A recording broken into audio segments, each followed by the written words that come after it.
me ajo që thonë ata, se mund t'jetë një person i vetëm që thot disa çështje për cilat ka drejt plotësisht, po mund të mos i merren parasysh nga një shumicë e madhe që mendojnë ndryshe. Ne kemi pas shumë raste në histori që një njeri vetëm ka pas drejt më shumë se gjithë masa e njerëzve, edhe nuk është marrë parasysh. Për këtë arsye po them që duhet të jetë një debat shumë serioz. Unë nuk mendoj që ky grupi i këtyre që tash bëjnë kritika ka shumë drejt në ato që thot. Nuk mendon që ka shumë të drejt në ato që thot? Po, mendoj që edhe kryetari, edhe kjo pjesa kryesisë, edhe ky grupi të pakënaqurve po bëjnë një luftë për pushtet.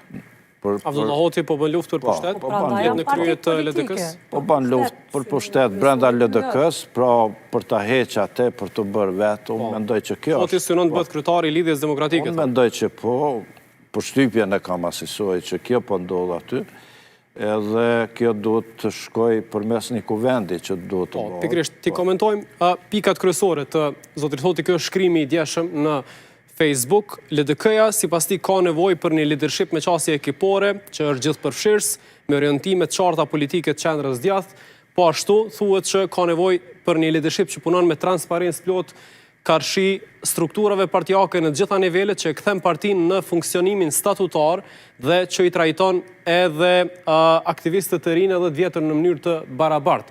A mungojnë këto në LDK aktualisht? Pa dyshim që mungojnë, Lumir Abdigjiku ka bërë një prerje edhe të kuadrave të vjetrat LDK-s, pra i ka larguar me, si të themi, për një herë gjithë, edhe ka bërë një prerje nga tradita e LDK-s, bile ka bërë përpjekje që të bëjnë një prerje edhe të çështja e rrugovizmit, frymës rrugoviste në LDK, pa cilën frymë LDK-ja asë që mund të imagjinohet, asë që mund të ekzistojë. Abdigjiku ka bërë prerje nga fryma rrugoviane? Po, ka bërë një prerje dhe... Në çfarë aspekti?